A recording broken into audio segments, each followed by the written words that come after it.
Bapak Ibu hadirin hadirat yang berbahagia, sebelum kita masuki acara satu demi satu, saya akan membacakan profil singkat Ustadz Haji Muhammad Haryono.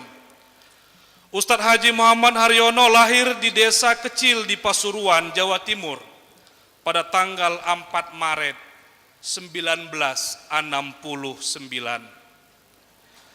Sejak kecil beliau sudah ditinggal oleh ayahnya tercinta dan ibundanya lah yang merawat dan membesarkannya.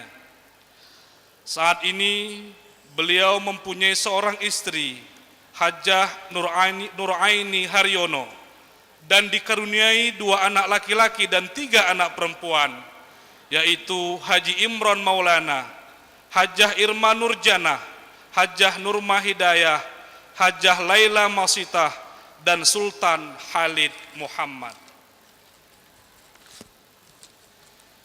Di samping sebagai pendiri dan sekaligus pimpinan Pondok Pesantren Al-Madinah di Pasuruan, beliau juga memimpin Majelis Dzikir Al-Maghfirah di Bekasi yang sering menyelenggarakan safari dzikir di berbagai wilayah Indonesia. Ustadz Haji Muhammad Haryono, pendiri yang sekaligus pengasuh Pondok Pesantren Al-Madinah Pasuruan, Jawa Timur ini sangat aktif dalam berbagai kegiatan sosial kemasyarakatan, kegiatan organisasi non-politik, dan kegiatan pembinaan kepemudaan, olahraga, dan kegiatan anti narkoba. Zikir adalah bagian dari hidupnya, tidak berlebihan bila Ustadz Haji Muhammad Haryono telah memasyarakatkan zikir dan mendikirkan masyarakat Indonesia. Semoga kegiatan beliau selalu mendapat bimbingan Allah Subhanahu wa ta'ala. Amin ya rabbal alamin. Mari sama-sama kita gunakan kesempatan ini untuk berzikir dan berserah diri kepada Allah Subhanahu wa ta'ala. Tundukkan kolbu kita dan rasakan bahwa Allah menyaksikan kita malam ini dengan Rahman dan Rahimnya.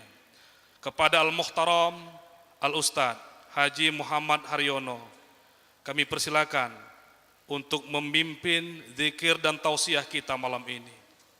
Dengan segala hormat, waktu dan tempat, kami persilakan. Bismillahirrahmanirrahim. Assalamualaikum warahmatullahi wabarakatuh.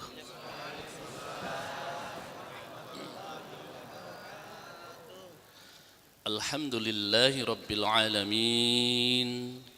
Wassalatu wassalamu ala asrafil anbiya'i wal mursalin wa ala alihi wa sahbihi ajma'in, amma ba'du. Bapak Ibu, para hadirin, pemirsa yang kita mudah-mudahan sama-sama dimuliakan Allah Subhanahu wa ta'ala. Alhamdulillah, kita dengan izin Allah, kita dapat bersama-sama berkumpul dalam rangka kita mengharap ridho Allah. Kita mengharap seluruh hajat-hajat kita. Kita mengharap ampunan Allah. Kita mengharap seluruh permohonan kita agar didengar serta memperoleh pengabulan dari Allah Subhanahu wa ta'ala. Bapak Ibu yang dirahmati Allah Subhanahu wa ta'ala, mari kita bersama-sama dengan sarana berzikir ini kita memohon kepada Allah, apapun yang menjadikan rintangan kita, apapun yang menjadi persoalan kita, permasalahan kita yang belum selama ini belum terselesaikan, mari dengan bersama-sama memohon kepada Allah. Karena sangat tepat kita memohon dengan sarana berzikir kepada Allah, karena zikir adalah merupakan perintah Allah. Zikir adalah merupakan perintah Allah. Ya ayyuhalladzina amanu dzkurullaha dzikran katsira wahai orang-orang yang beriman, sebanyak-banyaklah berzikir kepada Allah. Bahkan Nabi pernah mengatakan, barang siapa yang sering berzikir kepada Allah, yarfa'allahu darajatu fil jannah, akan diangkat nantinya di surganya Allah Subhanahu wa taala. Bapak Ibu yang dirahmati Allah Subhanahu wa taala, dzikir di samping sebagai sarana kita bertaubat kepada Allah, juga merupakan dzikir sebagai sarana kita bersyukur kepada Allah. Nabi Musa alaihissalam pernah memohon petunjuk kepada Allah. Ya Allah, berikanlah aku cara bersyukur yang paling mulia di hadapan-Mu, karena Engkau telah memberikan rahmat dan nikmat yang banyak kepadaku. Allah berfirman, sebanyak-banyaklah kau berzikir kepadaku, samalah sebanyak-banyaklah kau bersyukur kepadaku. Maka dari itu Bapak Ibu, kalau kita sering berzikir kepada Allah, samalah kita sering bersyukur kepada Allah. Kalau kita sering bersyukur kepada Allah, Allah akan menurunkan rahmat dan nikmat yang banyak tentunya kepada kita. Untuk itu kesempatan pada malam hari ini, mari kita bersama-sama memohon kepada Allah. Di dalam kita nanti berzikir kepada Allah, banyak kalimat-kalimat yang indah. Ada kalimat tasbih, kalimat istighfar, kalimat-kalimat yang lain termasuk kalimat tauhid, kalimat la ilaha illallah. Bapak Ibu yang dimuliakan Allah Subhanahu wa taala, di dalam hati kita ada dua tempat, yang satu ditempati malaikat dan yang kedua adalah ditempati setan. Kalau kita sering berzikir kepada Allah, maka dua-duanya di dadah kita, di dalam hati kita akan ditempati malaikat. Maka akan tenanglah kehidupan kita, akan tentramlah kehidupan kita. Sebaliknya kalau kita tidak pernah berzikir kepada Allah, maka dua-duanya di hati seseorang akan ditempati oleh setan. Maka akan resahlah kehidupannya. Saya yakin Bapak Ibu, di dalam berzikir, seorang tokoh masyarakat, seorang ulama, orang tua, para guru, mereka berzikir kepada Allah, mereka akan memperoleh rahmat dari Allah. Maka para masyarakatnya, para anak-anaknya akan memperoleh rahmat dari Allah Subhanahu wa taala.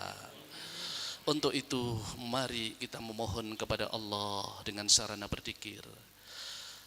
Di dalam berzikir masih banyak kalimat-kalimat yang lain, termasuk kalimat istighfar kepada Allah ditambah dengan kalimat la ilaha illallah. Kalimat la ilaha illallah adalah kalimat yang bisa membersihkan hati kita. Makin banyak kotoran di hati kita, makin banyak dosa-dosa yang kita lakukan, makin kotor hati kita. Sebagai pembersihnya adalah kalimat la ilaha illallah. Kalimat la ilaha illallah tidak hanya sebagai pembersih di hati kita. Kalimat la ilaha illallah ini adalah kalimat yang bisa mengusir malapetaka. Sebagaimana Nabi pernah mengatakan, barang siapa yang sering baca kalimat la ilaha illallah akan dibebaskan dari 99 malapetaka. Serendah-rendahnya malapetaka itu adalah malapetaka kesusahan. Maka dari itu Bapak Ibu, mari kita malam ini bersama-sama kita panjatkan, kita mohon kepada Allah dengan kalimat-kalimat tauhid. Masih ada kalimat-kalimat yang indah adalah kalimat tasbih. Kalimat tasbih adalah kalimat subhanallah walhamdulillah wala ilaha illallah wallahu akbar. Bapak Ibu, kalimat ini adalah kalimat yang indah, kalimat yang bisa mendatangkan ketentraman dari Allah. Satu kalimat tasbih kita baca, Allah akan menurunkan 70 malaikat dan malaikat berdoa, ya Allah ampunilah orang yang baca kalimat tasbih itu. Makin banyak kalimat tasbih kita baca, makin banyak para malaikat yang hadir di dalam menyaksikan kita. Nabi Ibrahim alaihissalam pernah bertemu dengan Muhammad. Beliau menyampaikan, Muhammad, sampaikanlah salamku kepada umatmu bahwa sesungguhnya di dalam surga itu tanahnya sangat luas, sangat lapang, sangat harum. Tanamannya adalah subhanallah walhamdulillah wala ilaha illallah wallahu akbar. Bapak Ibu, Nabi pernah mengatakan, barang siapa yang membaca 7 kalimat tasbih, Allah akan membangunkan satu menara di surganya Allah nanti. Untuk itu mari kita berbanyak. Kalimat tasbih ini di samping bisa mendatangkan kalimat-kalimat, yaitu adalah mendatangkan malaikat Allah, juga sebagai mendatangkan ketentraman. Bukankah pernah Siti Fatmah pernah mohon petunjuk kepada Rasulullah, ya Rasulullah, berikanlah aku satu budak untuk mengatasi seluruh permasalahan rumah tanggaku. Rasulullah menjawab, untuk mengatasi seluruh permasalahan rumah tanggamu tidaklah perlu suatu bantuan seorang budak. Cukup bacalah hanya Subhanallah sebanyak 33 kali, Alhamdulillah sebanyak 33 kali, ditambah Allahu Akbar sebanyak 34 kali. Kalimat ini kalau kita gabung menjadi, yaitu adalah kalimat tasbih, yaitu adalah sebanyak 100 kali. Maka Bapak Ibu, agar kita memperoleh ketentraman dari Allah, baik ketentraman itu untuk pribadi, baik ketentraman itu untuk keluarga maupun masyarakat, bahkan untuk negara, maka 100 kali kita istiqomahkan, kita baca, yaitu adalah Subhanallah walhamdulillah wala ilaha illallah wallahu akbar. Bapak Ibu yang dimuliakan Allah Subhanahu wa taala, seorang guru pernah memberikan petunjuk doa yang makbul sebagai wiridnya, yaitu adalah 3 macam. Pertama adalah kalimat la ilaha illallah, yang kedua adalah kalimat tasbih, dan yang ketiga adalah istighfar. Istighfar ini adalah di samping kita memperbanyak, kita memperoleh pengampunan dari Allah, juga kalimat istighfar ini adalah dapat mendatangkan rezeki dari Allah, sebagaimana Nabi mengatakan, barang siapa yang sering baca istighfar kepada Allah, maka Allah akan memberikan kemudahan dari seluruh kesulitan yang dihadapinya. Bahkan Allah akan memberikan rezeki yang tidak disangka-sangka banyaknya. Untuk itu Bapak Ibu, rezeki tidak hanya berupa uang saja, tapi rezeki adalah merupakan suatu kemudahan-kemudahan. Maka dari itu apapun yang menjadi rintangan dan kesulitan kita, mari agar kita memperoleh kemudahan dari Allah, kita berbanyak istighfar kepada Allah Subhanahu wa taala. Inilah Bapak Ibu hikmah kita hadir, kita berkumpul dengan orang-orang yang soleh. Mudah-mudahan kita akan memperoleh pengampunan dari Allah Subhanahu wa taala, akan dimasukkan surganya Allah Subhanahu wa taala. Bapak Ibu, mari kita memohon kepada Allah. Pertama, agar kita ditetapkan iman dan Islam, agar kita diberikan rezeki yang banyak, yang halal untuk beribadah, agar kita diberikan taufik umur untuk beribadah. Al-Fatihah. Bismillahirrahmanirrahim. Alhamdulillahirabbil alamin.